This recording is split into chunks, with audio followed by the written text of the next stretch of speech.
You are now listening to Out of the Blank.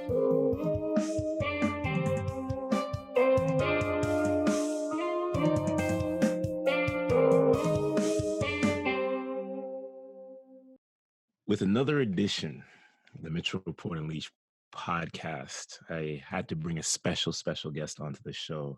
Quick little background information. We had the ability on his platform, the Out of the Blank podcast, to do a recording. And just how technology works, sometimes we can't get the real recording. So we knew what was going to happen when we did our sit down on his podcast, but now we're bringing him on my show. We're going to use this recording for a cross collaboration, and with pleasure, with pleasure, I have to bring on to the show Robbie Robertson. How's it going, my man? It's going pretty good, man. You made me feel extra special by saying I brought a special guest on here.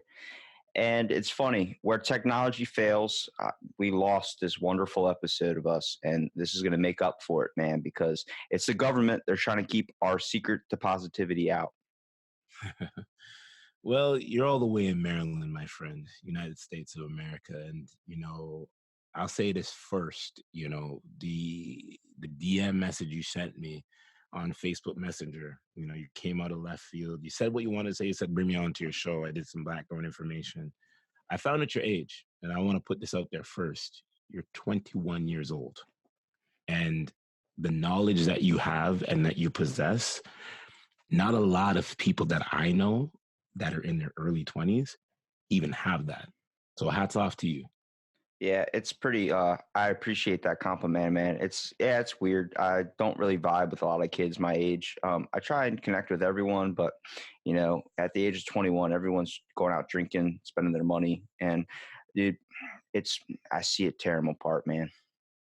Listen, that's why we're here. And on the Mitchell Report Unleashed, it's like a little bit like your show. We get the guest on here, we unleash together. So the main headline is unleash. We're gonna unleash together.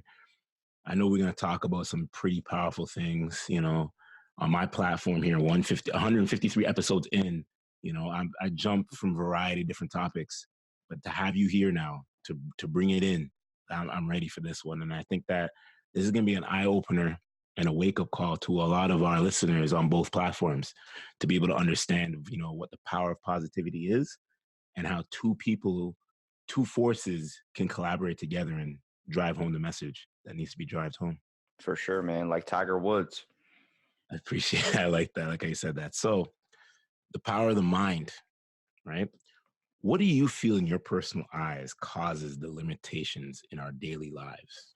Oh my God, the list goes on and on, dude. If you really want me to get this deep right at the start, ooh, Mm-hmm. dude, there's so many things that are involved in the world today that are basically projected to give you a shitty day. Like it's meant to hurt you, put you down, do these types of things because it's what we think the focus should be on. Like the news, for example.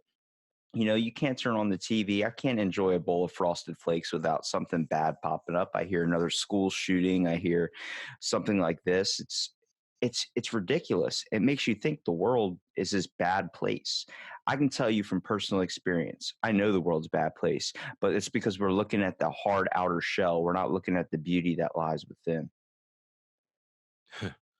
You just take it there, you know what I mean? And you're young and I'm 35, right? You're 21. So a lot of people are going to hear this and they're going to be like, so how a 21-year-old just come out the gate just like that and say what he needs to say?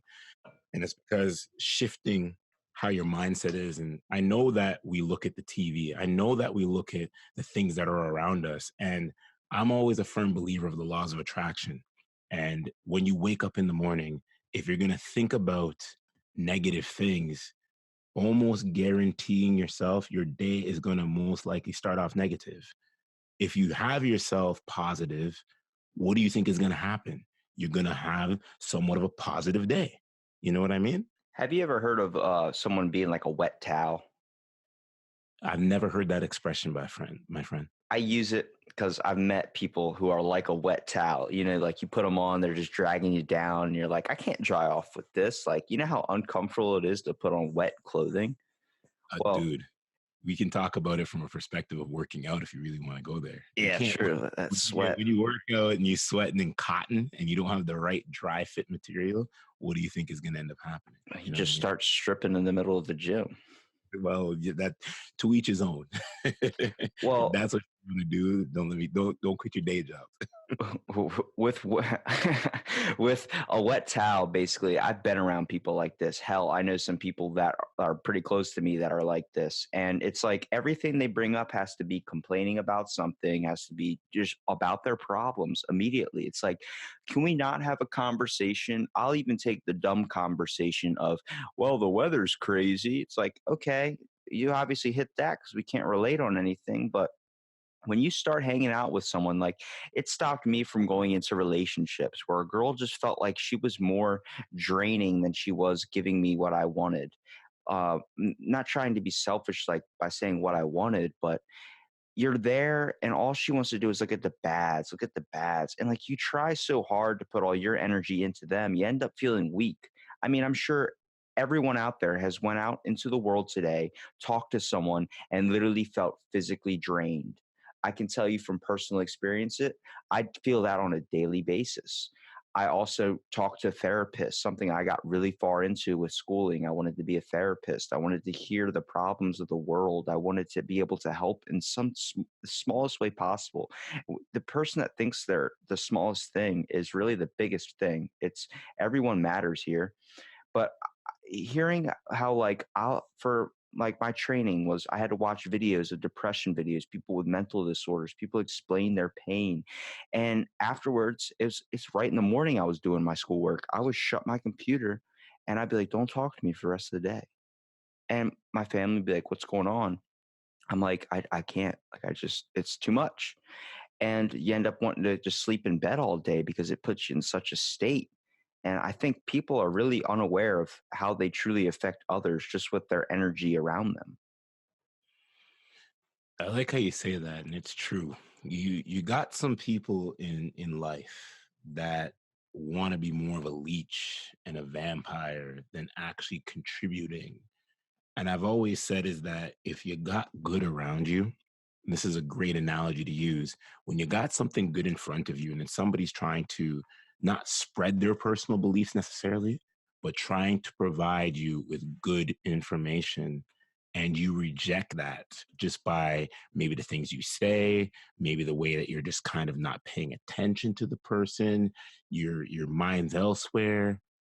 Trust me when I tell you, the universe always will look down at that, and it will look back at that and will say, well, clearly, if you don't appreciate what's in front of you, if you cannot appreciate the good that's in front of you, clearly you're subjected to not be around good. You need to be around bad. You get what I mean? Yeah, well, it also comes into the concept of what really, I guess, turns us into the person we are today. A lot of things stuff's based on your genetics, which is true. It's a lot of theories in psychology that come from maybe your environmental influence, where you grew up from. That's all true. It's all, I think we're all getting pieces of the big puzzle here. Everyone's trying to make a clear, like, descriptive, I guess, flaw or answer to everything. And I'm like, it's not that simple. It's never simple. Look at life. You can't chalk it up with how it is. It's never that simple. Nothing is. Nothing that's worth anything is ever simple. And, when you talk about environmental factors, okay, a lot of the population of the world, especially kids that are being born now and being raised now as little children, they're experiencing what was a rare case back in the day, being raised by a single parent, being, starving some days, watching their parents suffer and their parents promoting this exhausted energy. It's not the fault of the parents, it's the fault of the world. Sadly, we're built on a rocky foundation. We are truly not feet firm in the ground. We all experience some type of pain. Nobody lives a life unscathed. Whether you couldn't get your unicorn double sprint mocha frappuccino that day, it's still it's still like, oh, that sucks. But you have to look at the big picture. That doesn't mean compare your lives to others in situations like everyone always says this, and I swear it gets on my nerves, is when they say, "What about the kids in Africa who are starving?" Why are we comparing? We know what needs to be done over there, but nobody's doing anything about it. So all you're doing is comparing something that you're not going to take the time to fix. So why don't you start looking into yourself and figuring out what you can fix there? Stop taking the blame off you and put it on to somebody. Like you're doing, all you're doing is trying to get the attention off you. I don't like that. And everyone's like, but you can't complain about your life if the kids in Africa are starving. That's true. But, you know, I'm not doing anything different in my life to create a positive environment to where people are going to help those kids in Africa. You're doing the smallest step when you go out to the store and you're not screaming at someone in front of you for taking too long. You're creating an energy that's not negative. That's the biggest thing in the world for anybody to be able to do. That's why I'll go off of what you just said there, and I'll kind of shed this light on it. And I've always said is that when it comes to the power of the mind, I've always been a firm believer that it all comes down to sense of vulnerability. And if you cannot make peace with your past, you'll never be able to progress to the future. You get what I mean? And a lot of people see that and they hear that and they're like, well, what do you mean make peace with my past? That means address the things in your life, in your past, that may be troublesome, maybe that you've not accepted, right? And tap into that and channel it out, because you have internal motivation, you have external. You got to internally reflect on your life, reflective on the things that were traumatizing to you, or if it's not even traumatizing, looking at tapping into maybe something that could have been, a bad passing grade that you had in school. If you had that bad passing grade, figure it out, address that elephant in the room and say, like, listen, if I'm going to go to school now, I don't want to have any bad grades. Sorry. I should be able to have that passing grade. If I graduated from school with a 70, you should be progressing to have a high 80, you know what I mean? Or an 80 or above, you know what I mean? So those are the things I think a lot of people need to reflect into, tap into your inward. You got to be able to tap inward, reflect, and dive into what it is you need to dive into. Yeah, what you're basically talking about is making obtainable goals for your future as well as the future for other people too.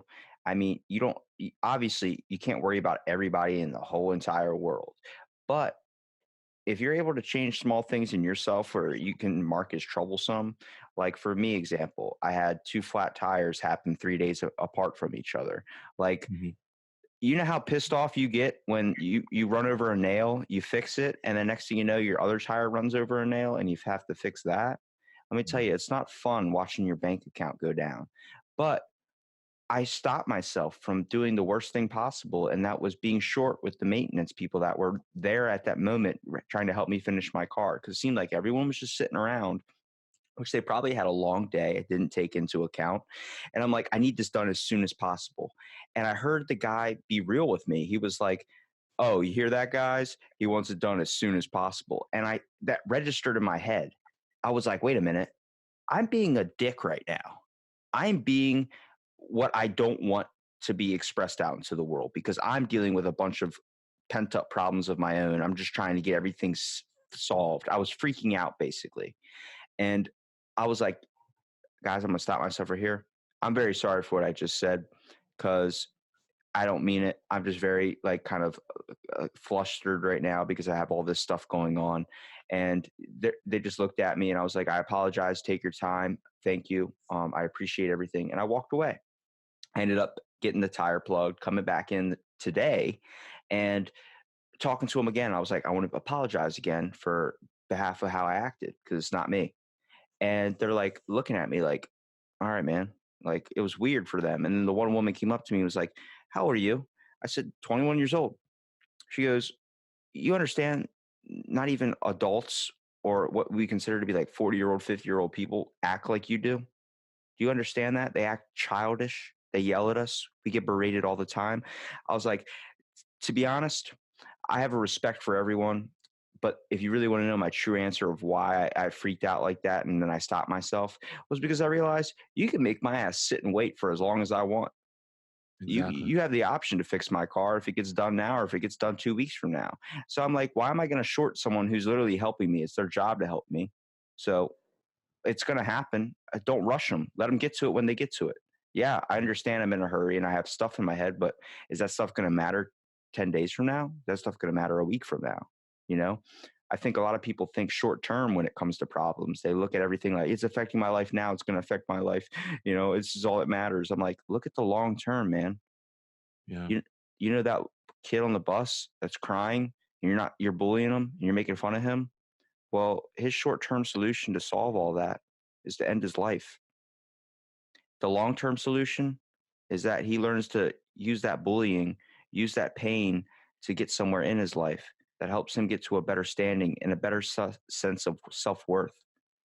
I feel like everybody who has this train of thought, like myself, experiences a type of trauma, type of experience in their life, whether it's being bullied or whether it's a hard relationship. And, much like yourself, you were open to me about on my podcast, like you went through a hard relationship where you decided you need to change yourself for the better.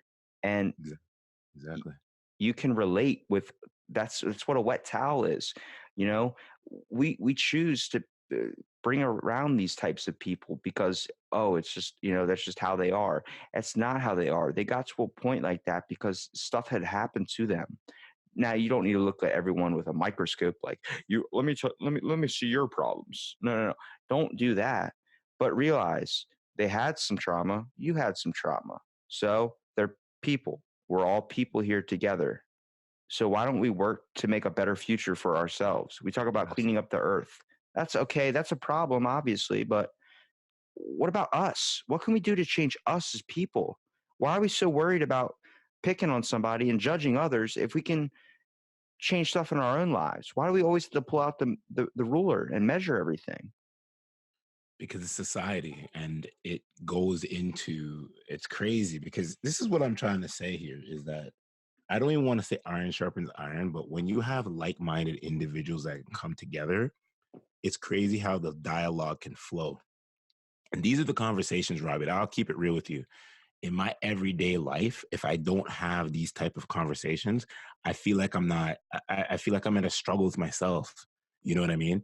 And I try to always put it into an agenda, put it into a mix that when I have conversations, and this kind of goes as a shameless plug on my show, I look at one-sided conversations. Like this is not a one-sided conversation that we're having, but we can sit here and we can talk and both work off of each other. Yes, there's show prep that we go through, or that I go through. You know what I mean? I would say they don't go through show prep. It is what it is. Some people can just go free thought. Yeah, that's what But I do. I just pop up yeah, and like, hey, yeah, you like Frosted Flakes? Let's talk about that. exactly. So when you look at how we have the ability to just do what it is that we say we do, I get in conversations, and maybe this is just my retail background, but I can be able to dive into what the situation is with another person.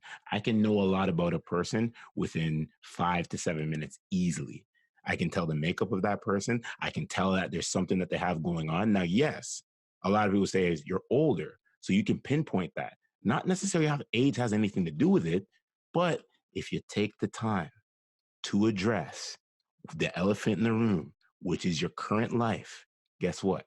You be able to make those necessary changes that you need to have. That's what it comes down to, the power of the mind. Well, part of what makes a good speaker or someone who can be able to use words in such a crazy way or even sell a product is the fact of reading the audience or reading the consumer. You have to Hmm. be able to read people. And let me tell you something with podcasting with so many different people, we all come down to the same kind of topic. It's about society. A lot of people are worried about what it's going to be like in 10 years from now. I've talked to people that choose to go off onto these hobbies and stuff and talk all about it for the whole podcast. In the last 5 minutes, they tell me, oh, but I want to bring out the seriousness of bullying because I lost someone. And I'm like, whoa, whoa, why aren't you talking about this more often? He goes, because no one ever wants to talk about it. Everyone wants to brush it under the rug. It's not fair. And I'm like, it's not fair. The world, like we built, nobody understands what I mean when we built on a rocky foundation. The fact that you told me what you said even at the start of this podcast, like you're having some kind of a day. Tell me about it. What kind of a day are you having? Has just been too much negative influence in it? Oh, this guy wants to psychoanalyze me on my own show. That's crazy. It's because I love you. I care about you, dude. Because Yeah, being yeah. able to You know talk what? to you, man, it's like, Yeah, I'll say this. I'll say this much. And with me, I'll put what I need to put out. Not every day. And this is how I'll answer your question. Not every day. And we can be podcasters, we can be positive people, we're influential people, we're public figures and things like that.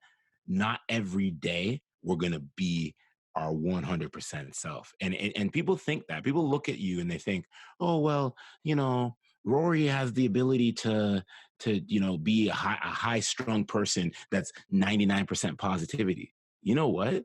It could just be I'm having this one off day, and it could just be an off day just to have an off day. And there's nothing wrong with that. You know what I mean? Like, yeah, and another thing with me too is like a lot of my personal, one thing about me, I'm very personal. I'll talk about things in my past, but things in my present, like there's certain things I don't need to like address. Like I'm not gonna get into where, oh, how much money you have in your bank account, or you live a nice, you probably live a pretty amazing life, blah blah blah blah. That doesn't need to get into because those are just conversations. You're just being nosy at that time. I'm not saying that's a direct shot at you, but there's a lot of people that are like that. They ask you certain questions just to be nosy. You genuinely ask me a question. You say, "Why am I having an off day?" It's just I'm having an off day. It just happens. You know what I yeah, mean? But it does. And maybe I really want to highlight something. I don't ever want anybody to feel like I'm prying into them. It's not that. It's I care. I care about people. I care about you, Rory. I care the fact that, you're messaging me like, man, it was great talking to you. It was awesome. Like you think so giving me these compliments. I'm like, you don't realize there's people out there that impact you, whether it's in just meeting them. Like I truly care about every single one of them. I can relate this to talking to students from another country at my work. Every day I get cussed out in 3 different languages from people that live here in my area. I get berated and I just think in my head, you're 50 years old. You're experiencing a lot of trauma right now because you don't like where the situation in life you're in. And sadly, everyone does that to everyone else. They don't either, they're having an off day. You can't be a positive 100% of the time. Some days I'll come into work and all the students will come up to me, hey, Robbie, what's up? And I'm like, just sitting there, kind of like looking at the floor, like, man, I heard he got cussed out and I just only been here 5 minutes. And now these kids are coming in here. They have no idea what I just went through. So I'll sit there and talk to them. And then I feel like they start energizing me again. And they're Mhm. my age. They're people that think like me, but they don't know what a podcast is. And then they end up going back home. I'm like, hey, Skype me. So they Skype me. Next thing you know, we're talking about everything, their life, what they want to do, whether it's dealing with making more environmentally clean energy with my buddy from the Ukraine, which is kind of ironic considering Chernobyl. But it was interesting to hear everybody's eyes light up. I'm like, when I'm going through a bad day and I'm going through a shitty moment, which we all have, we cannot be 100% all the time. It doesn't happen. Nobody is 100. That keep it 100 is a load of shit. It Now, is. when you say you have that was the bad moment. We all have bad moments. I have bad moments so much. I have so many bad moments at work. It's just the people. It's the way that stress, they can't handle it very well and they take it out on the lowest person below them, and that's me. Sadly, I'm the lowest one there. But I understand in my head, this is just them acting in this moment. And I know them from the times when it was winter outside and we're working in an open building, basically, like it's kind of outside, like a motel type thing.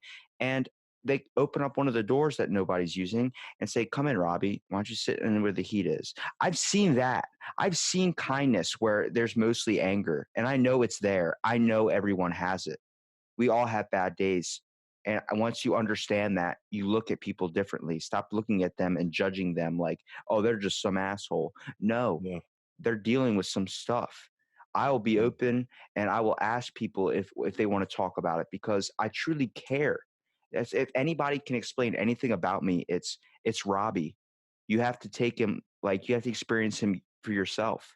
I'm not known as good or bad. I'm known as Robbie because it's whatever you experience in that moment. It's all you could truly influence with somebody. You have to know that if they're going through some hard shit, maybe I should ask them. and see if I can uncover what that is. And if they're so positive, I want to know, is their life always sunshine and rainbows? And 99.9% of the time, it is not. You go back to what you said about what I said on the podcast on your show there about, it took a breakup. And I wanted to address that because see, what a lot of people don't understand is that that's a part of my life I had to go through to transform me into the person that I am today. And that's over 10, 12 years ago. You know what I mean? I'm going to keep it 100% real. And it's crazy because it's just on the whim I just thought about this and it came up in my brain. And I'm like, episode 37 on my show here, it was called Creation Levels of a Blog, is where I kind of dived into it. And now I'm 153 episodes. So if I didn't make peace with my past to be able to present to the present, I wouldn't be able to sit here with Robbie and now talk about the things that I've been countlessly trying to talk about for the last however many episodes. You know what I mean? That's 100 plus episodes ago. Yeah. So I mean, when people I've, don't people don't know that you have to like.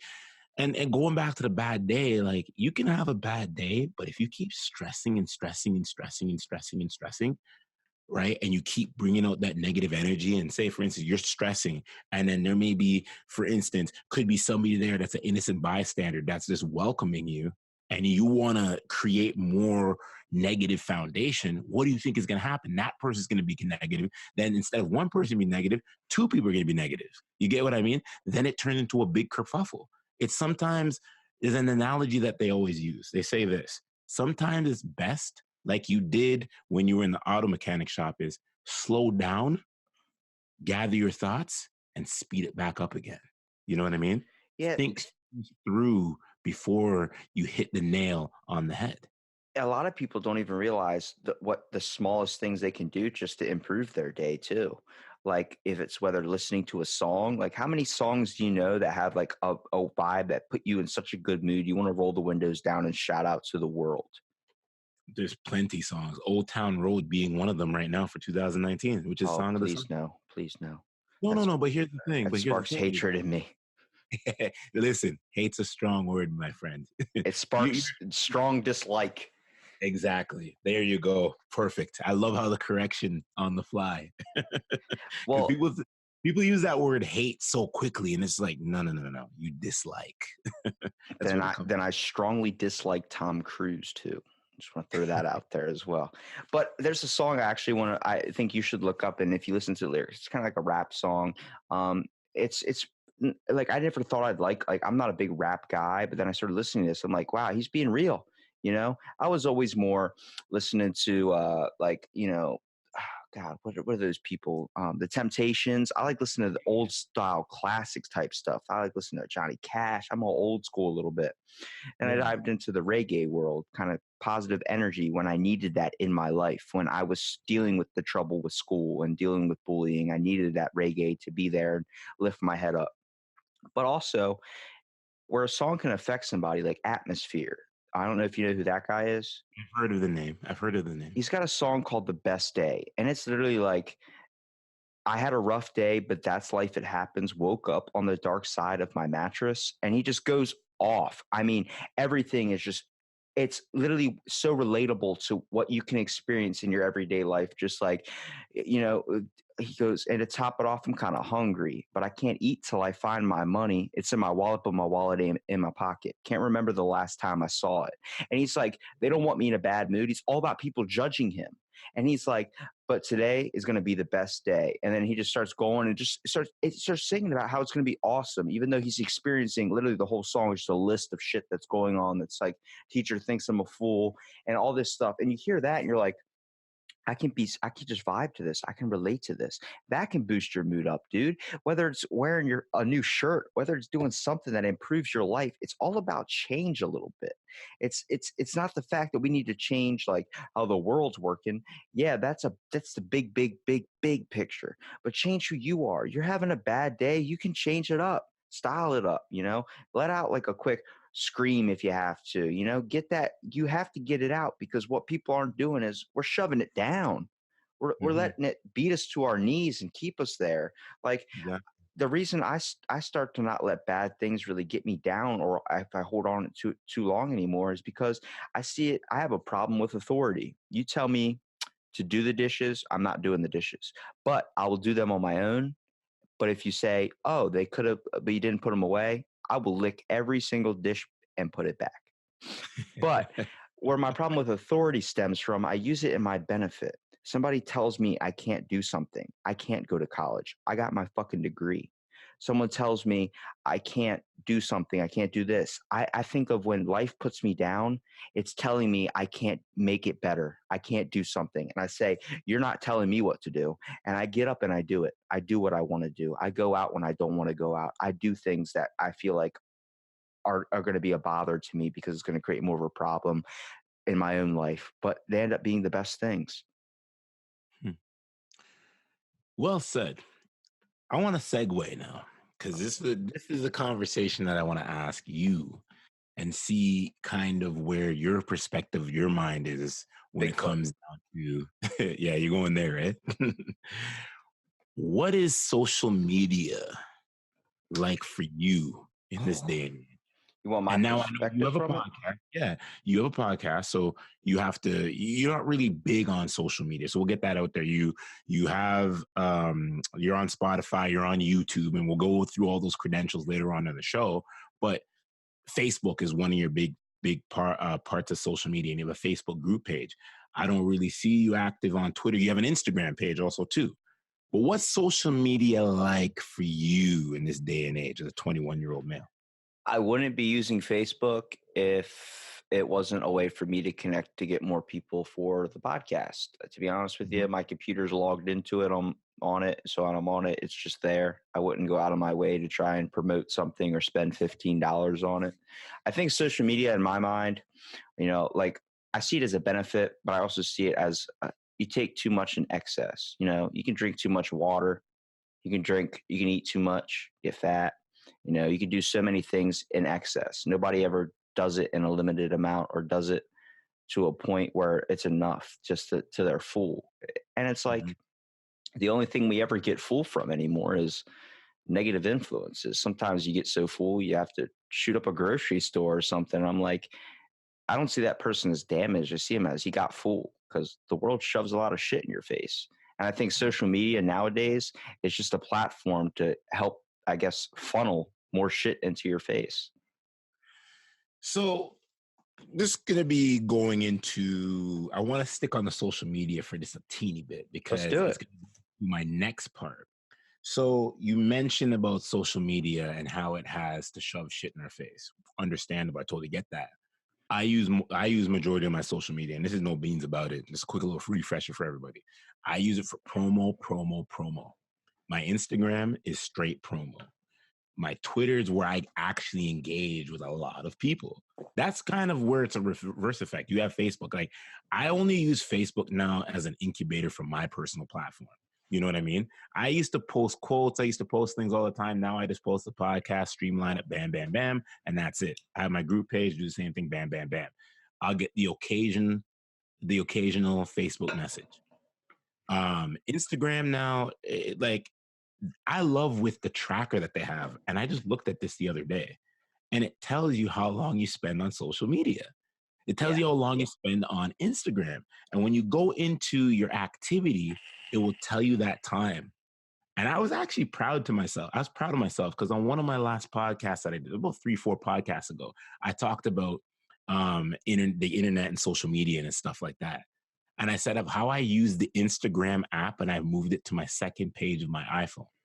Why? So I don't have to indulge into Instagram, even though I can filter out what I need to see on Instagram. Now, I'm not dissing Instagram, but there's some people that literally jog time on Instagram.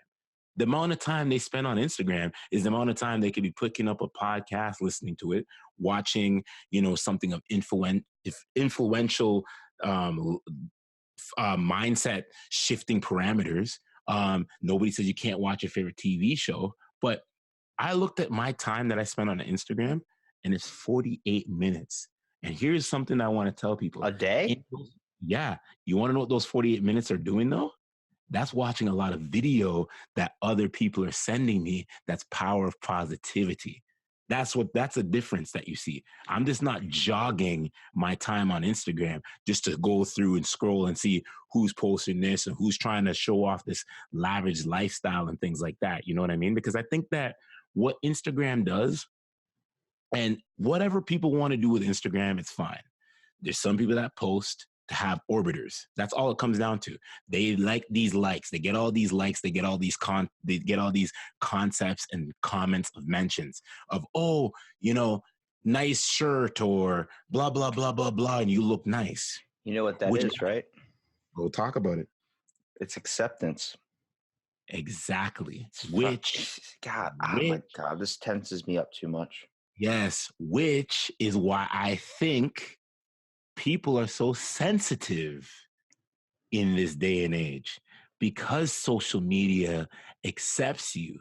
Those a million likes that you get on your post, you're accepted by other human beings. But then if somebody says something to you that you don't like, you get all sensitive and butthurt about it. I think like I said, when I do podcasts, when I talk to people, when I do this, I always have to play devil's advocate here.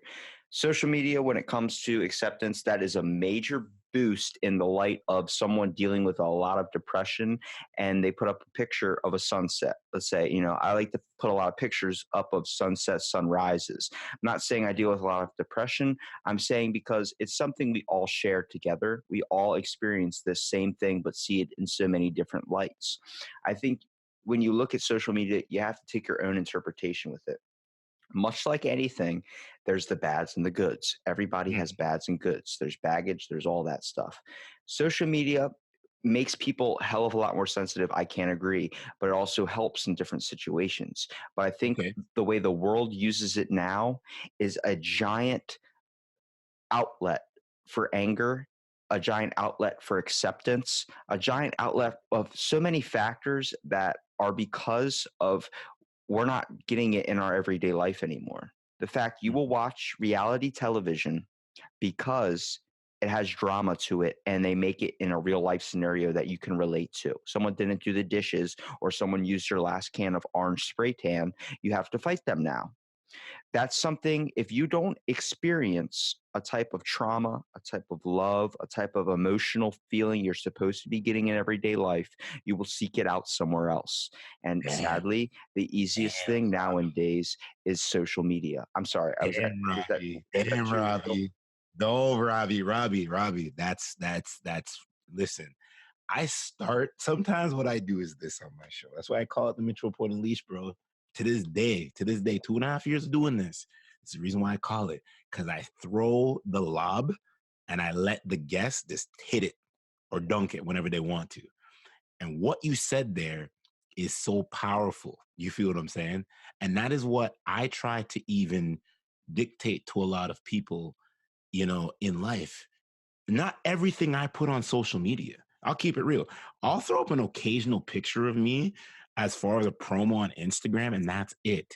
But again, what do I post? My motivational quotes, all created, coming out the outlet of my mindset. You know what I mean? I'll put those up. And then what I do is I tag them now so people can't steal that, because that's how the internet is. People will always steal things if you do not tag the accreditation the way you need to tag the accreditation. But at the same time, there's nothing wrong. And I'll say this, there's nothing wrong with putting up a picture once in a blue moon, but I get it. I get why people are doing it. They're doing it because, like you said, they want to be accepted.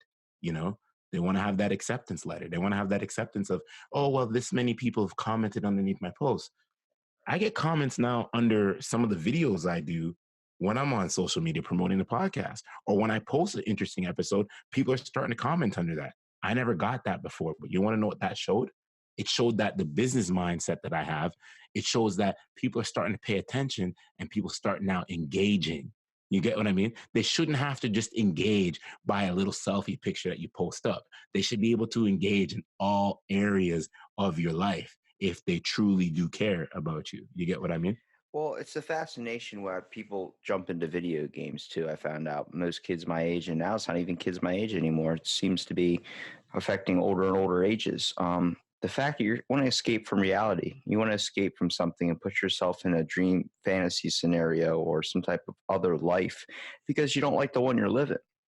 And Mhm. that's that's just some people, obviously. But when you look at social media and you see somebody, you get that like. I'm at fault of it too. I see that like, I see that comment, and it something in the back of my head sparks up, and it's activating my dopamine. It's letting me know like when you go and you see something funny, you're looking for a sense of emotion or sense of acceptance, a sense of what affects your dopamine receptors, which is what basically your phone is. It's just a giant dopamine device. Like it's a natural chemical your brain experiences from experience, from something affecting your brain. Either it's your creativity, your emotions, making you sad, making you happy, making whatever. It's a sense of like, it's like a drug, dude. We all need it, but people are turning it to social media as it being their producer, being their junkie, and eventually you get addicted to it. You receive 120 likes on one post, you receive two on another, and then you're like, oh, people must fucking hate me today. Nobody And that, hates you. yeah, Nobody was on their phone at that time.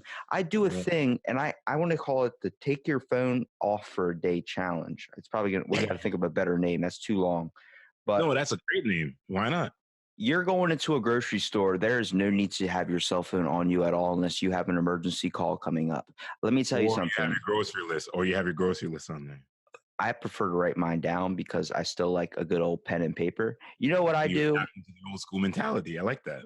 Oh, I can't say that on the podcast. Never mind. Um, okay, all right, I will. I will. It's a little bit embarrassing for me. I get kind of a little flack from it when it comes to like my family, thinking I'm kind of like a sensitive guy. I write poetry, man.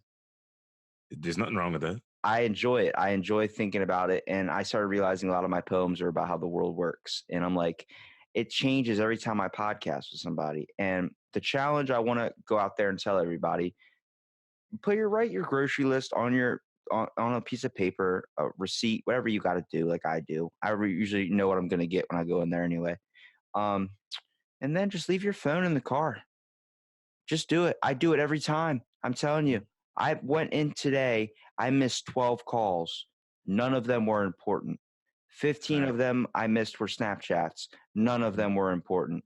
I barely look at my phone ever. The worst way to contact me is getting a hold of me at certain times in the day. There are only certain times I'm ever active on it. To be honest, I basically limit my phone now to the bathroom. If you're getting a message from me on any platform, I'm sorry to tell you this, Rory, but I'm probably taking a dump, dude. It's I'm trying to crack joke in something that's actually pretty serious. And the But Robbie, fact what is, you're doing is you're being vulnerable on the podcast. And this is going back to what I've said. You're being vulnerable. So you can speak about, not everybody's going to talk about that. Not everybody can say that. yeah, I mean, the fact like I sat on the toilet for 2.5 hours yesterday watching Avengers Endgame. I don't know what the hell I was doing, but it's a giant part of my life I'm not getting back anymore. Because I guarantee you I could have been in there 5 minutes and done. But the phone, that little social device, so damn attractive, man. You can do anything on it now. I don't like that. I don't like walking up to my buddy's house and his Alexa controlling the front door. I don't I don't like having automated conversations. I prefer real stuff. When I podcast, it's usually in person. I just started doing this over connecting like this because I can reach more conversations with people because I'm trying to podcast the world. And it's never going to be a goal I'm going to accomplish because sadly there's people born every day, there's people living lives every day, and there's people, it's just too much.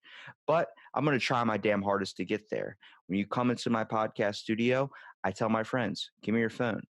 Why? Give me your phone where you're not having it on during the podcast. But I have this girl I'm texting. I have a Snapchat coming in. Is it that important where you can't sit down with me for an hour and a half or 2 hours or however long we want to talk and just to be able to shoot the shit and get just have a personal conversation anymore? I guess not. They hand me their phone. For the first 10 minutes, I see them eyeing it, like watching the notifications pop up. Like, oh, dude, that's that girl. I'm like, look at me, bro. Next thing you know, an hour later, 2 hours later, 3 hours later, they're like, all right, can I get my phone back, man? That was fun. I'm like, yeah, dude, we're over with. Here you go. Handing their phones, like, holy shit, dude, it's 10 o'clock. I'm like, yeah. He's like, dude, we started at 6. I'm like, yeah. Yeah. How fun was that? He goes, So true. that went by so fast. I was like, It's because it's real. You're in the moment, man. You're experiencing people again. Welcome back So, to the natural world. so let me tell you something about conversations, and especially with social media, and especially with everything, we're tying everything all up together. I have an Apple Watch. I have an iPhone. I like the ecosystem. Anytime now, and this is a known fact, purposely I do shit on purpose. If I know I'm going somewhere, I won't have that watch on me. The only time I wear my watch is if I'm at work, because notifications come through and you have to pay attention to notifications. There's just certain things that you have to get back to. But if I know that I'm just going to be hanging out with whoever, my watch is not with me. You want to know why? Because I don't want to be breaking out of conversation. Me personally, don't want to break out of conversation. And there's a notification on the watch. I have to check that. My phone is on mute. When I can basically put my phone down now. This is a known fact. I can put my phone down for an hour and not need to check it, and it's on mute. Because you know what? Whatever I need to get to, guess what? I will get to it at the time. And 9 times out of 10, it's a tweet that somebody's retweeting me. They could be mentioning me into a tweet, or my Discord could be going off. You know what I mean? And it doesn't necessarily mean I have to check that, because guess what? They call it social media. They call it mobile phone. You check it when you need to. You know what I mean? And I feel if more people adapt this personality trait of just putting the goddamn phone just down for just an hour, try to do reps. We do 3 sets of 10, 3 sets of 15. Challenge yourself 5 minutes, 10 minutes. Get that 10 minutes without your phone to 20, to 30, to 40, to an hour. Even if you can go 2 hours of not checking your phone. Because if I'm at work, I can't check my phone. But you know what? There may be a notification text that I see come through by somebody that's important in my life. And guess what? I'll know when I need to address that conversation of Exactly. importance. You get what I mean? And that's where I feel like the power. Listen, I see it all the time, dude. I see it in our everyday conversations. People will be talking. I've been out places. I've been out places to eat. I like to go out. I like to eat places. You know what I mean? And there's some good places that you can go out to eat. And you watch a group of 3 or 4 people. They have conversations. They're eating. Everybody's on their phone. And it's just like, well, wait. Can we just minus that phone? Can we just put the damn phone down? A mentor of mine said this, and this is a known fact, and this is the power and the art of how real mentors explain themselves. He's got his team. He goes, when they sit down to have conversations, everybody checks their phone in at the front door, because you know what? They don't want no distractions. They sit, they talk what they need to talk about. Guess what?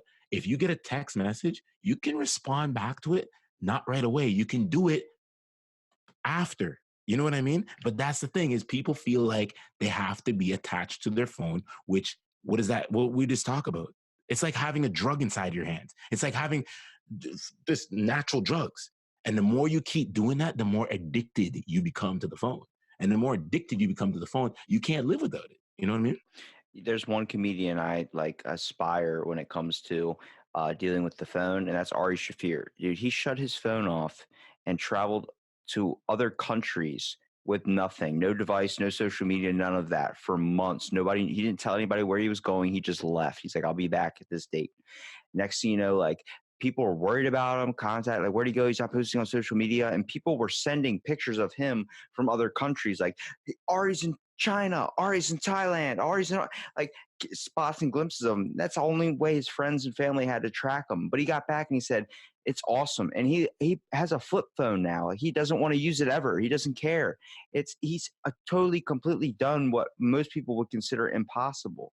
And it's like, it's not impossible. Put that down. You know what saddens me? The statistics for family dinners anymore. How often is a child grabbing a plate and going right up to his room to go watch TV, watch Netflix? Nobody sits down and has a conversation anymore. Those bonfire conversations where you're drunk and you're with your best friend and you're able to relate, or just with your family and you're able to have this sense of like this moment that lasts forever. You don't know what was said, but you know that you have this bond with this person over that you'll be there for them forever. It doesn't happen anymore. It's none of that. I can't Okay. remember. I remember looking back and seeing the times I spent with my dad watching the crackling of the bonfire, hearing those wood pops and those things of the fire burning, and just, hey, it's 1 o'clock in the morning. Do you want you want like to cook up some steak and some corn on the cob?" I'm like, "Really?" He's like, "Yeah, man." He's like, "Dude, I bet you I can get a buddy down here with like a bushel of crabs, dude. We'll just go and eat some crabs." We ate crabs till 5 o'clock in the morning, man. That's something when I'm 12 years old, that's a memory it's gonna last in my life forever. Every time I Yeah. look at that, man, I'm like, "Dude, remember that time?" I was like, "Dude, we did that so many times, it's not just once." And nowadays, it doesn't happen anymore. I remember when I started becoming older and social media and video games started becoming more of a thing, you know, I lost it. And I've been fighting so hard to get it back. And it seems like with social media nowadays, it just creates more of a problem. Like there are literally, I think 33% of the world kids and teens who actually share family dinners, and that's only 3 times per week. Let that sink in.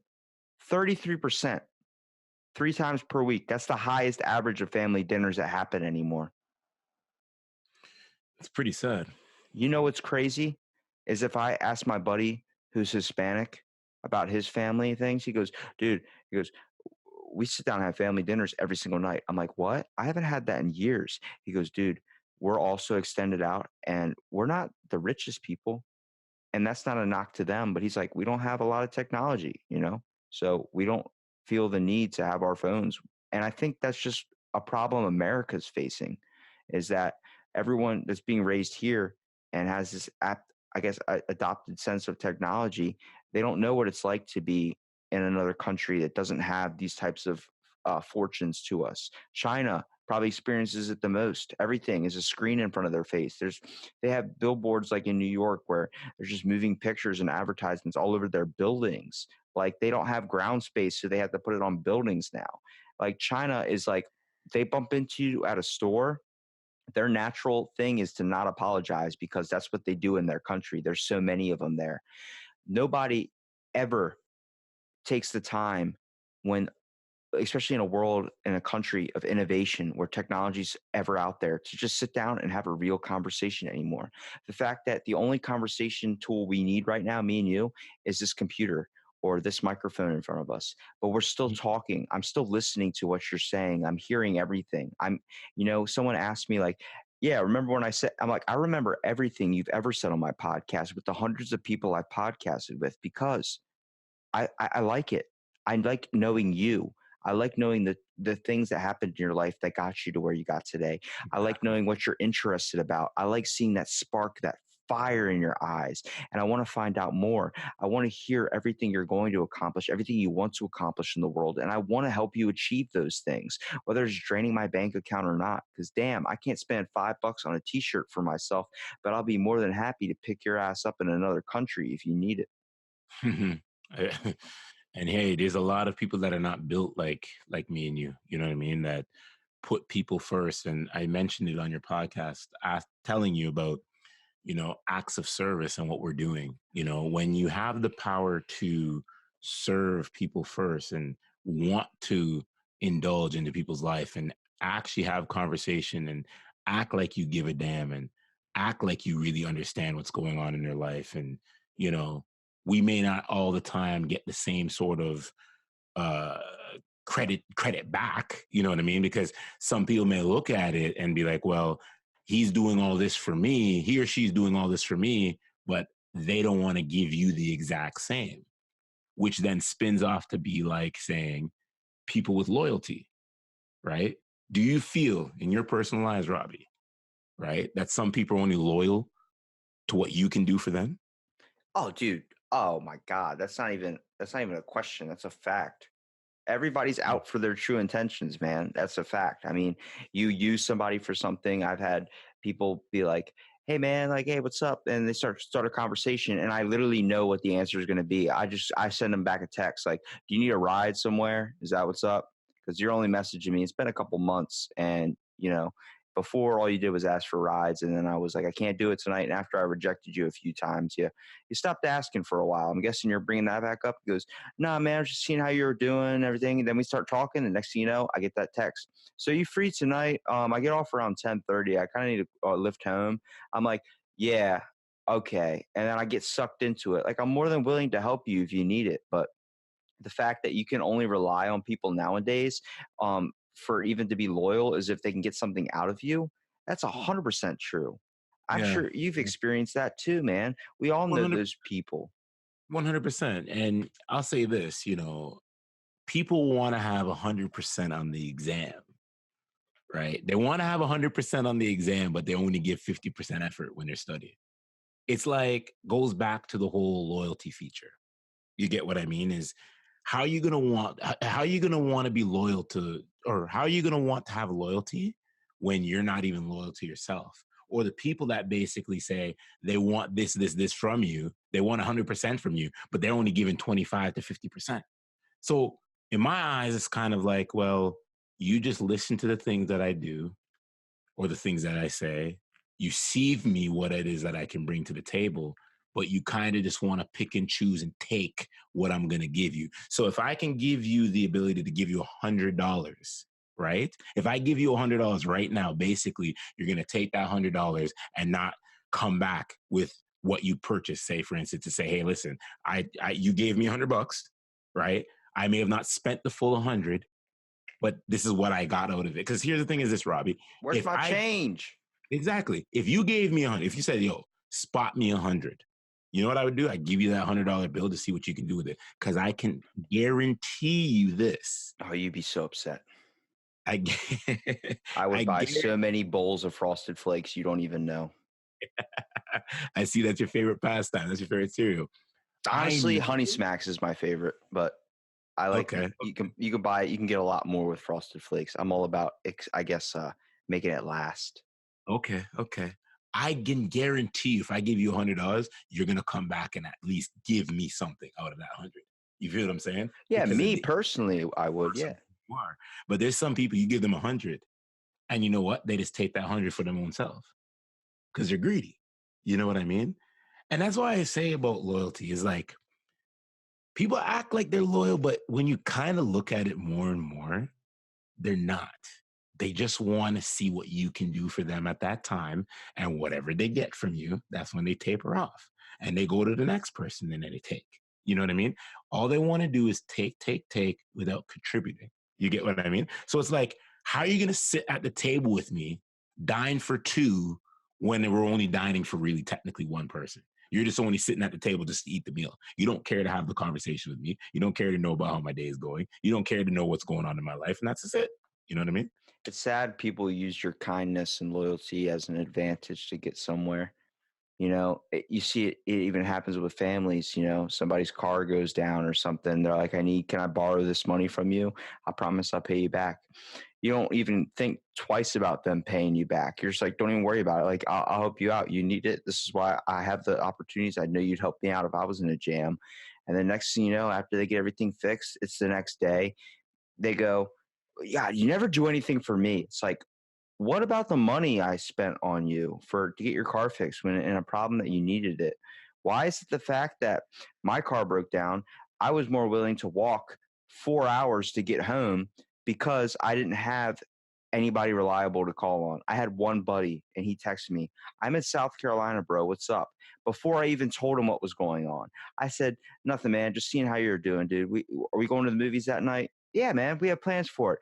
That's one best friend, one brother who I barely see anymore, but I always know he's going to be there for me over my own family. And like we say, loyalty is hard to find. That's because he's experienced a bond with me through my life of before we were hooked on the internet together. We've had moments where whether alcohol was involved or not, I'm not a big drinker, but I do it on my birthday. And the fact that he bought me a 55-inch television that's in my room right now on my birthday, like That's what's up. without telling me, and I just thought it was an empty box. And I'm sitting in there. He goes, I got you a present. I'm like, what is it? And it's a bottle of Jack sitting on the table. I'm like, dude, I don't drink. And he goes, but you are tonight. You're 21. I'm like, all right, sweet. So my birthday's New Year's Eve. So it's a day to get messed up. And Damn. so we're sitting here, like, just drinking a little bit, just having good conversation. So actually, that's the night one of my episodes of my podcast, one of my first few. And you get literally, if you listen to it, the New Year's Eve podcast, we're getting trashed through the whole thing. And next thing it becomes a giant loving match. Like, dude, I fucking love you, man. Like, I love you too, dude. Like, it's awesome to have you there. Like, I appreciate the TV. You bought me a TV, and we're kind of recounting the events of 2018. But then the next day, I wake up 6 o'clock in the morning. I'm like, I can't do this right now. But I'm not starting off the year like this. I'm not going to start off my day like this. I'm not going to Yeah. start off in a crappy mood because I don't feel well. And you know what I did? I podcasted with my third grade teacher, Wow. one of the very few people in my life of education that never actually gave up on me. Very few. I've only had 3 teachers in my whole entire life. She was one of them, and she still sees me today. She went to my graduation.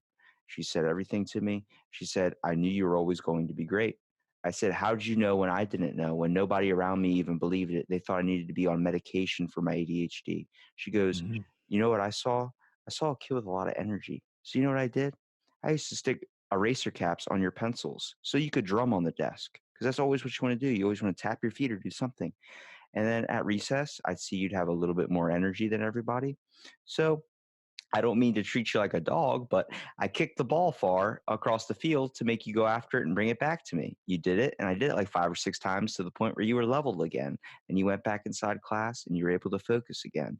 And I said, you understand how big of a change that is to have you out there? She's been teaching for 30 years now. Like, this is people we need. This is people that are out there that are going to help and put the time. She goes deep into the child's family. She goes, talks to them, gets to know everybody, gets to know everything that's happening, kids that are experiencing alcoholic abusive parents, people that are experiencing, and she goes the extra, what people call the extra mile. And we see her as a spectacular figure, much like I do. And not to belittle her, but why does she have to go the extra mile? Why can't we all do that? And why is it considered an extra mile? Hmm.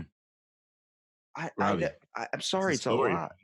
No, but here the thing is this, man. It's a story, and this is why I say like a lot of people are gonna listen to this podcast, right? And I know in my network people are gonna listen to this and they're gonna be like, no, there's no way in hell he's 21 years old. He's no, there's no way. And I'm gonna sit here and say, oh yeah, he is. He's 21, ladies and gentlemen, and he came on the Mitchell Report at least to deliver. Because I said this, I said, you know what? I said we're gonna create some magic here. And I feel like we have the ability that we can go 3 hours, 4 hours on a show. You know what I mean? And we can educate the masses, the people that I know that are truly gonna listen and honor this. You know what I mean? They're not just gonna half listen because it's a cool thing to do, or they're not gonna tune in because, or they're not gonna tune in because they're not gonna grasp what they need to grasp. But it's just what it all comes down to, especially in this podcasting. They talk about loyalty.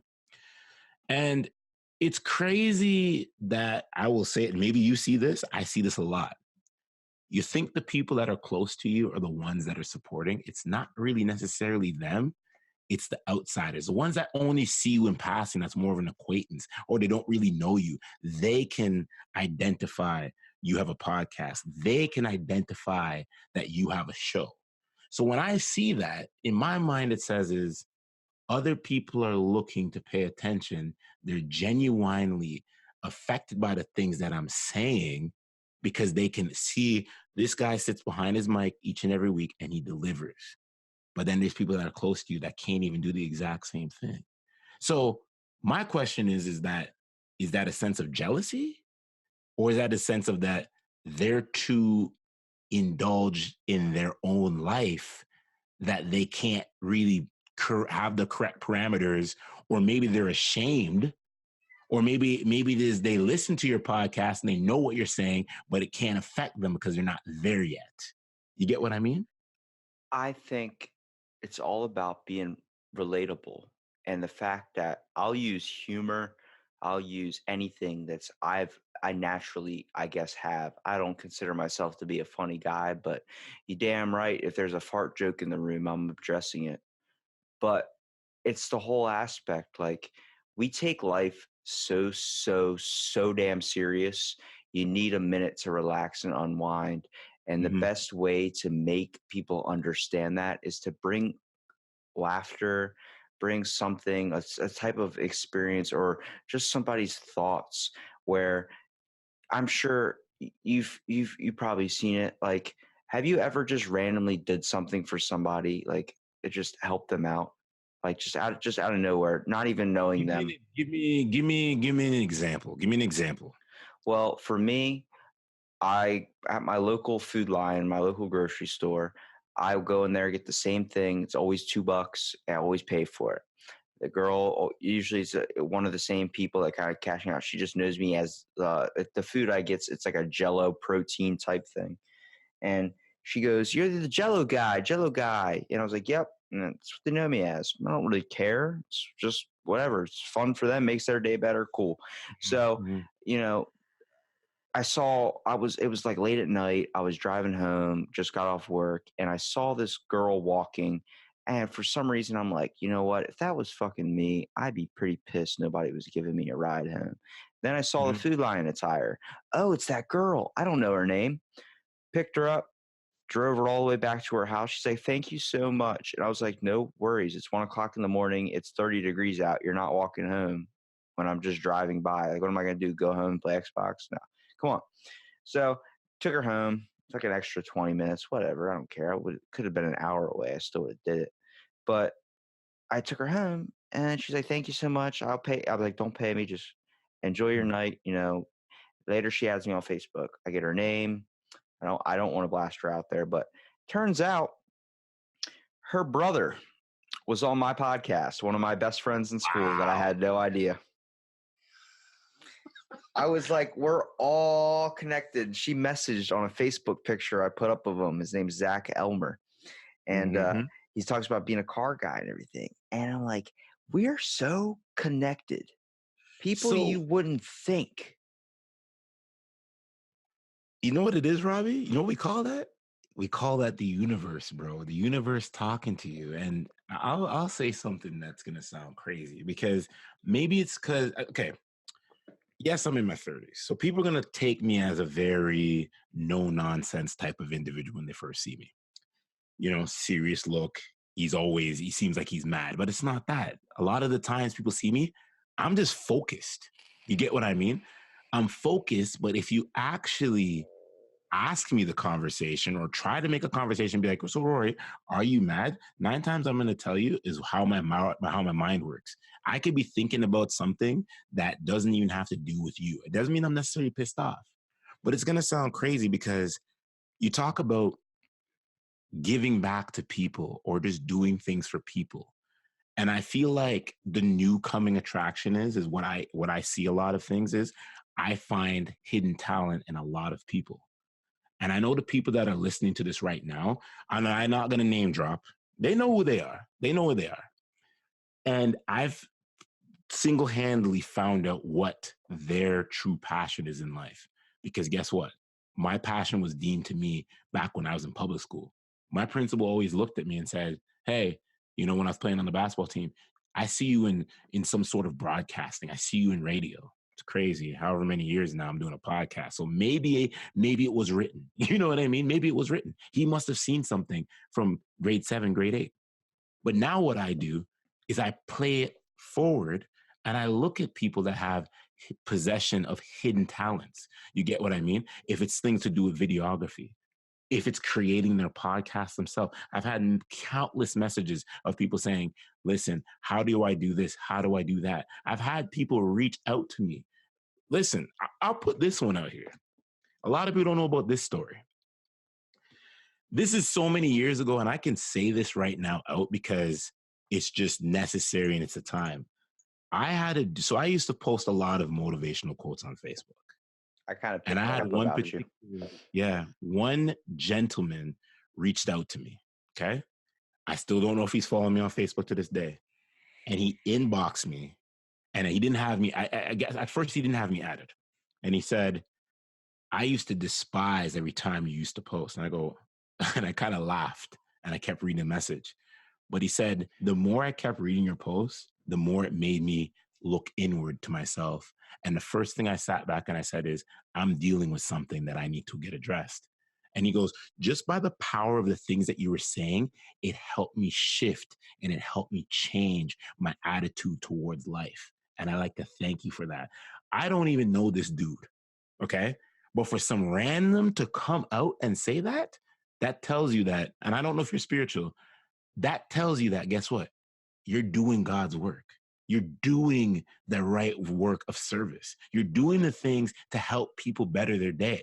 You get what I mean? And there's some people that can relate with the things that is you're doing, and there's some people that don't relate with the things that you're doing. I guess it all depends on the time of life that they're in. But I try it each and every day. Robbie, I'll tell you this right now. Each and every day I wake up, I give 100% in everything it is that I do. I sit down, and I've said this on your podcast, I sit down and I'll have one-on-one conversations with people. But the thing is, when I realize I have these one-on-one conversations with people and it goes to a certain time where I know we're just going to keep having these conversations, there's going to be no change produced, I don't give up on you. I just let you do your own thing. That's kind of how I look at it as. Because it's like, I can only say so much to you for you to want to grasp what I'm saying and apply it to your life. Not a lot of people have that in them. I don't know what it is. Some people are going to make excuses and say, oh, well, they're not there yet. You know what I sit back and say? I think that's an excuse. And guess what? Excuses, if you're going to keep making excuses, clearly you don't want any adjustments in your life. If you want things to adjust, guess what you got to do? Listen to the power of speech, listen to the power of positivity, and be able to apply it. Because if you apply the things that you hear or that you see, change is imminent, is it not? It's that the evidence and all the influence of good stuff is out there, but it's not mainstream. It's not out there in the way it needs to be. There are voices out here like yours that are there, but nobody's listening because they don't know where it's at. They don't know how to find it. You know, the fact that when I see someone post motivational quotes all the time, I don't see somebody whose life is at the best of their prime. I see that someone that went through some trauma and can see the beauty of everything, to see the bigger picture, that these things that are affecting them, not getting their Panera bread, not getting these, whatever you want to call it. Those are right now problems. They're not problems in the future. You know, what's going to happen 10 years from now? What's the Rory 10 years from now going to be doing, is how I like to look at things. You said I'm not a spiritualist. I'm not. I've experienced it though. I've talked to people who are spiritualists who go onto the beach and with a wand do yogi chants, do that type of stuff. Things I would have at a younger age considered to be ridiculous. But you know what? I knew this person and I said, let me go with you one of these times.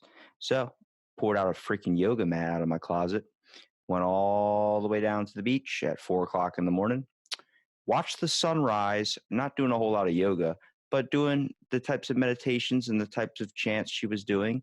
And next thing I know, I was like, I get it. I get it. I see this sense of relief. You know how many people, being in Ocean City, Maryland, it's right on the boardwalk is where the beach is. And so it's a popular attraction. People ride their bikes on it every morning. You get hundreds of people on it. We're just stopping and looking and pointing at her and seeing her do these chants and things. And she was completely oblivious to it. And she's like, the world's going to have negative influences in it, but don't see them as negative influences. See them as forces that have been corrupted.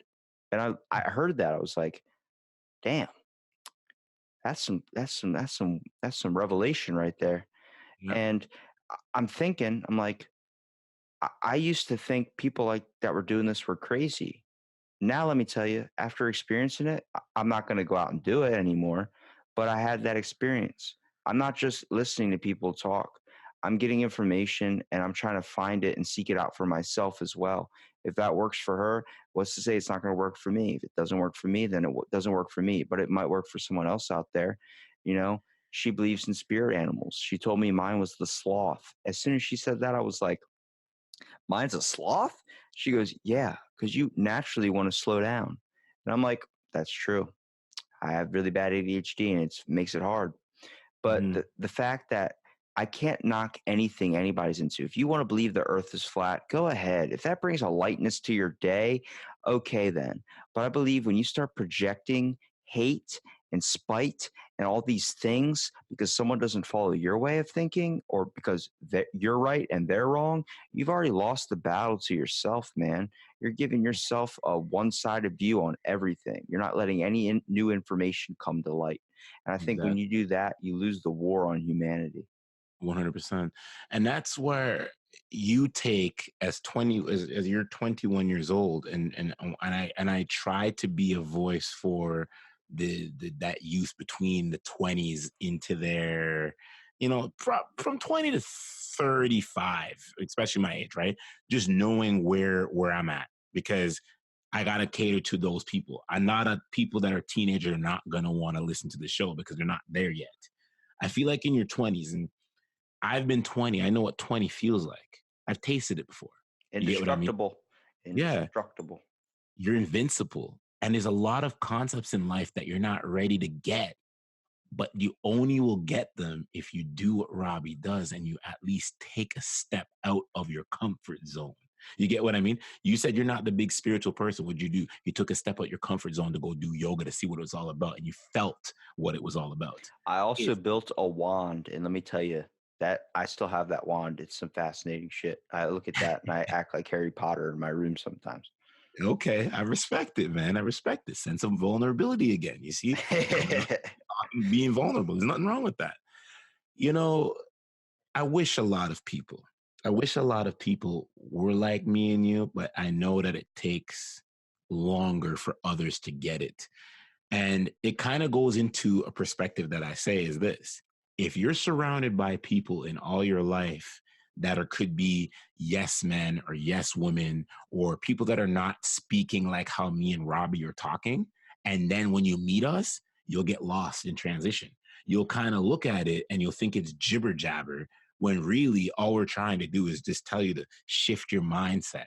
And if you shift your mindset and you get uncomfortable with comfortable, you get what I mean? Trust me when I tell you, change. Like pe- people don't understand, man. I say this because I'm a living testimonial of it. If you step out of your box, change can happen. You get what I mean? If you stop listening to what other people are saying and start listening to the good people that are saying things in your life of, hey, take matters into your own hands. Hey, have the ability to do what it is you say that you want to do. You get what I mean? You don't have to sit here and go back to your friends and say, is this a good choice for me? No, because I'm pretty sure that, let's go into dating. If people wanted to listen to what other people had to say about dating, your friends would be able to tell you, well, don't date that person. You should date this person. No, in your dating life, what is it you do? You go out your way to go date with who you feel makes you happy. You don't listen to what other people are saying. I hope you're not listening to what other people are saying, or the people that are going to tell you, well, you shouldn't date that person because what? You know what I mean? There's certain things you got to go out and you got to experience for yourself. I've always said this: as long as the things you do in your life make you happy, then do that. If you want to stay up for 18 hours a day and play World of Warcraft, go right ahead. If that makes you happy, do it. Oh That's Jesus, not the dude! life I want to live. You just explained my last week. I've been like trying to play World of Warcraft with podcasting.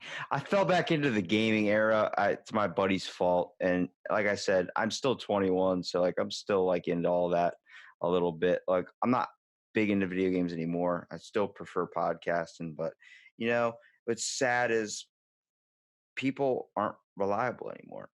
And Yeah, when I set up a podcast, when I schedule it out, I make sure there's nothing afterwards because I don't know how long it's going to go. It can go yeah, 20 minutes, it can go 30 minutes. It doesn't matter. It can go an hour, it can go 2 hours, 3 hours. It doesn't matter. It's conversation, man. It's getting it out there. So people end up being like, oh, I can't do it. And yeah, stuff pops up, but you start to see if they're just starting to make excuses every time for months and months becomes an excuse. And it's like, you can't, you should only be able to count on yourself as a yep, true fact. But I think that's the wrong way. I think you should be able to rely on people and people should be able to do what they say they're going to do. But the way the world is today, that change is not going to happen for a long time. I think people that might think like me, might think like you, um, they're going to take what they take from it. But I think true progress, like how we do, or not, I wouldn't even say progress, just I guess being real or being understanding or even being loyal it's not gonna be a change that's gonna happen in 20 years at the rate we're going. And I think it's gonna happen one day. It's just gonna be a long time, especially at the rate this is happening. More and more people thinking like us. I think there definitely needs more outlet for this message to get out there too. But I don't like it how it's seen as, that's just a positive message. It's like, no, it's a message, man. It can be negative, it can be positive, it can be whatever it wants. It's about being And real. yeah, and I think a lot of people will listen to this podcast, listen to your podcast, listen to my podcast, and what they'll do is you get what you want to get from it. You know what I mean? You're hearing two people talk, two people explaining things. Everybody has an opinion, but I'm yet to see somebody come on this platform. I'll keep it real with you. Listen to any of my shows and not agree or not really give me the feedback because they realize, guess what? And you probably see this a lot of times. You may have random conversations with people. You may have sit down conversations with people. When you're telling real life truth about things, notice when people shut up and they don't say anything. I shouldn't say shut up. They don't say anything. They stay quiet. You want to know why they're staying quiet? Because what you're saying is the truth. People don't argue the truth. They want to argue facts, though. Crazy, right? Yeah, we walk around being completely oblivious to other problems and other things that are going on because we're afraid to deal with it. And I think it's a wrong way of thinking. Obviously, I can't worry about global warming. I can't worry about my grocery store being out of Honey Smacks or Frosted Flakes. But if it affects my life, it's going to happen at that moment. And I just, Bruce Lee has one of the best quotes: you have to flow like water. You do. You have to be able to adapt to your situations, adapt to your environments. But the fact, you don't want to be pushing your views on someone else. I've argued with Jehovah's Witnesses, but I'm not against Christianity. I'm against the platform of how they were trying to distribute it. I went on the boardwalk just with my headphones, just trying to listen and just enjoy life, and I hear over my headphones this Jehovah's Witness yelling at some guy, "You're going to hell, sir, because you don't believe in Christ." I said, let me hop in this real quick. Walked over to him. I said, "Why do you think that, man?" And then we got into a conversation. And at the end of it, he realized the way he was trying to project himself was wrong. And he could have just told me that to get me off of his front of his stand. But I told him, I'm like, dude, I dive into all aspects of religion. He goes, "Oh, so you're an atheist?" No, I'm actually an ordained minister under the United Church of Bacon. What's that? And then I go off into a parody religion, a giant thing where literally at my Maryland courthouse, I spent an hour and 45 minutes of my time and $35 to get ordained under the Church of Bacon as a minister. People ask why. I said, because why not? Why not? Why not? Have you ever heard of such a thing? It's just a safeguard for people that want to consider themselves atheists to not be judged by Catholics or Christians. Pastafarianism, all types of parody religions that people consider ridiculous or stupid, or people that follow them are idiots. They're not, though. If you look at the true meaning, it's whatever you interpret it to be. The fact that I can see a butterfly fly across the highway, miss every single car, and just gently make it across. I can take a religious experience or a type of spiritual meaning from that, saying that's all of us. We're that butterfly floating through life and barely getting hit by these things. We have no idea what's going on around us. Then 5 minutes later, I thought, or that was just a butterfly. And if it got hit by a car right then, I would have had a completely different train of thought of saying that's what the world is. You just randomly flapping along, not bothering anybody, and then bam, you're hit by a car going 60. Right. That makes sense. But it's the way I took it, it's the way I experienced it. That's all you need to know, people, is you need to experience things for yourself. You need to make your own references and stop relying on other things to give you your information. Exactly, exactly. Because there's some people that vicariously live through the opinions of others, and I'm a firm believer that, and I always say this. I said, nobody can really tell me anything it is that I'm doing because as long as I have bills in my name, as long as I live underneath a roof that I have underneath my head, I can buy my own food. You can say whatever it is you want to say about me. And guess what? I don't have to necessarily agree.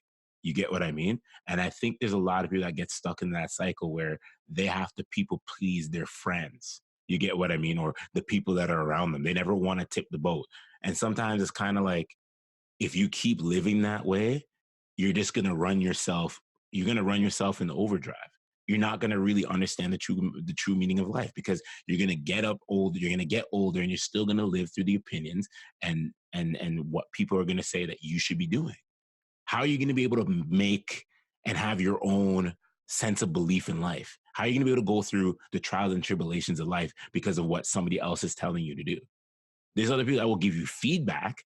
When I sit down and have conversations, I always say this: I'm not going to tell you what to do, but I'm going to give you scenarios, because I can't tell you what to do. You get what I mean? But I can give you scenarios. I can put 4 different scenarios that you should be able to at least look at all 4 and take something from all 4 of those situations and make your own decision at the end of the day. You get what I mean? It's like, okay, there's a burger, right? How at the end of the day, it's a burger. How you want to dress that up, it's up to you. So here's an example that I'm going to give you.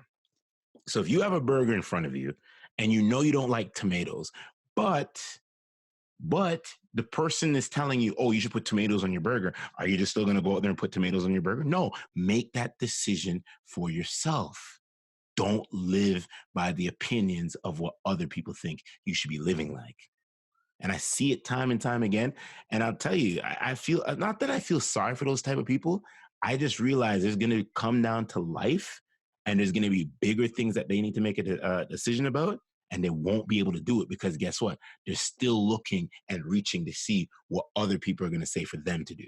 No, it's your life. What you want to do with your life is how you want to do with your own life. You get what I mean? If you want to go out and you want to move to Beverly Hills, right? And you want to live under the palm trees and stuff like that, then guess what? That's for you to go do. But if somebody sits here and says, well, no, I think you should live in, Russia. What, you're going to go move to Russia and go be miserable? No, live your life how you want to live your life, not by how other people are going to tell you to live your life. You have the keys to your car to drive. I can be the GPS and tell you where to go, but you got to go in the direction you want to go, that you know to go, that you feel deep down you have to. I can't. I could tell you, give you all this information on what you should do, but you can also throw it straight out the window. I tell people that all the time when I give them advice. They go, "What should I do?" I'm like, I can tell you what I think you should do, but you got to do what you got to do, what you know you got to do, what you already have set in your mind. You're just looking for a reference. I'm like, you have the keys to your car. Drive it, live it, do what you have to do, go in the direction you want to do. Every step forward should be in pursuit of what you want, but don't hurt others in your way to get what you want. I've talked to people that have been on the edge, literally about to jump. I mean, legit about to jump. That's how my podcast started, was over a buddy about to jump off his roof. And I'm like, talking to him for a couple hours, and next thing I know, he's like, "Thanks, man. You really saved me." I hadn't talked to him in years, 7 years, man. And he randomly calls me out of nowhere. And I picked it up immediately. I talked to him at 2 o'clock in the morning, talked him down till 5 o'clock in the morning. It really wasn't like, it was just, it was something I felt like someone that I thought was in a way better place in life, had everything set out for him, was in a completely dark place like myself at the time. And I realized we're all experiencing this, and it's happening younger and younger. And it's something that we need to be aware of. We need to make a change to the world, and the change isn't with what's all environmental stuff that's down the road. It's within ourselves. Oh, absolutely, Robbie. You provide so much, and it's I'm not trying to ask kiss. I know some people say, "Oh, it sounds like you're asking." No. You provide so much information, and I will say this again: you're 21 years old. Okay, not too many that I know are 21 talk this way.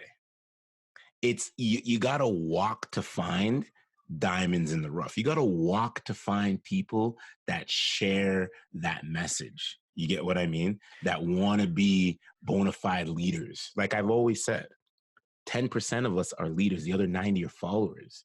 You get what I mean? The other 90 are followers. So if you're going to lead with the 10%, you say what it is you're going to say. You could say it amongst 5 people. You play the numbers game. You play the averages. You play the ratio. You may get 1.5 people that listen to your message. And the other, say 3, then decide to do what they want to do with it. You get what I mean? They'll go seek other things that they need to go seek.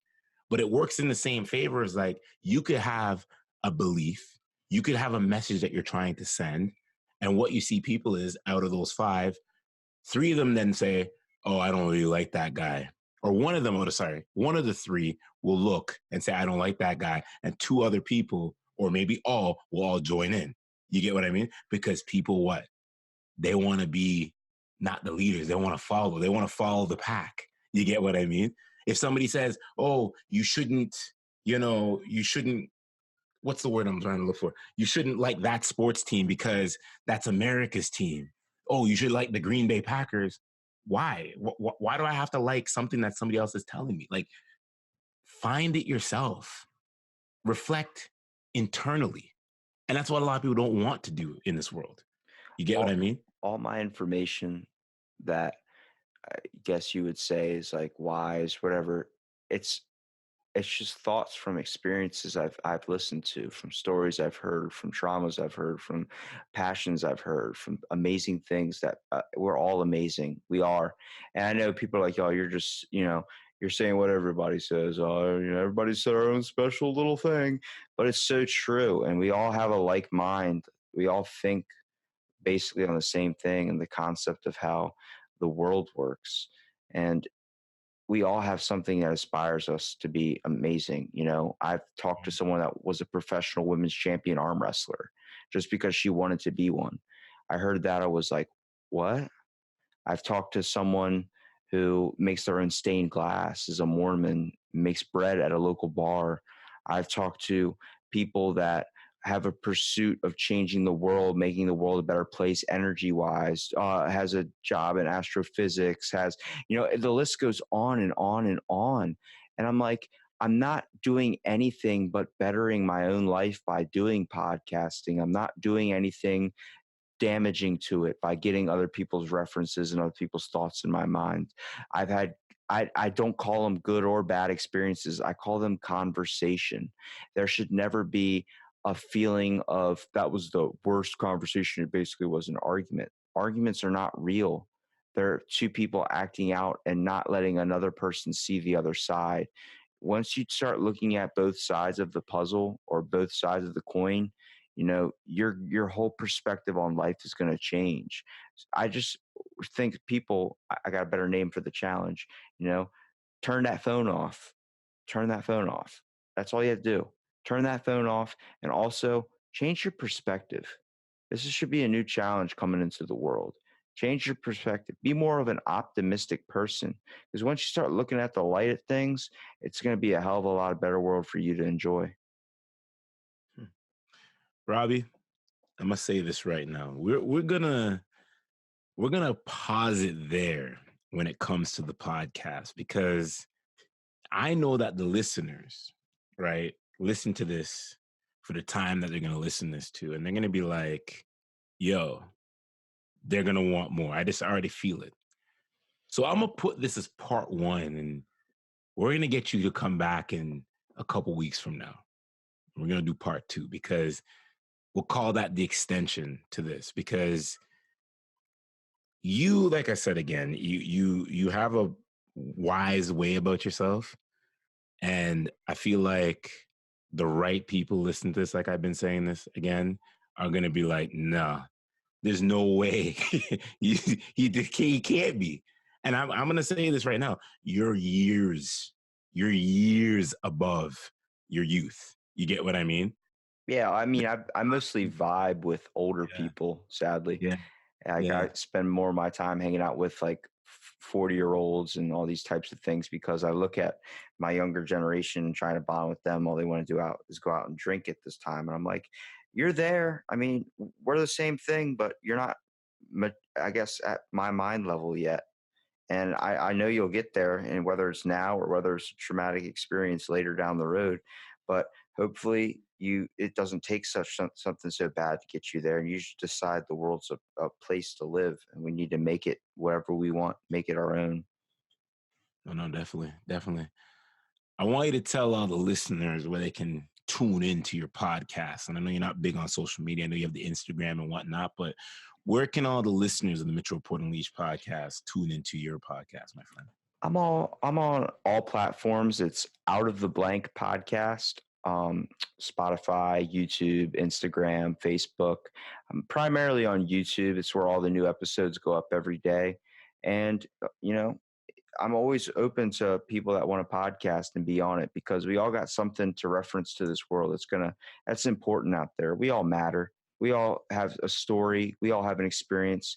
We all have something we can just bring to the table, whether it's just good conversation. It's the whole point of Out of the Blank, because we don't narrow it down to anything. It's just conversation. This conversation. Robbie, I thank you again for coming on this podcast. We calling this part one. And like I said, 2 weeks from now, we're gonna unleash again, and we're gonna get that part two happening, because for the time that we shared here, a lot of powerful dialogue, and a lot of powerful statements, and a lot of powerful things that I know the listeners can take from both platforms and apply it if they truly, really want to apply it. So thank you for coming on the show, my friend. I'm glad being on, dude. It was a pleasure. I like talking to you. Like I said, you're a great person. I think what you're doing out there, it's going to change. It's going to change people, man. Yeah. It's going to take more voices, but what you're doing is in all way good things, man. Especially when it comes to just the world we're living in. Yeah, man. I appreciate you. Thank you.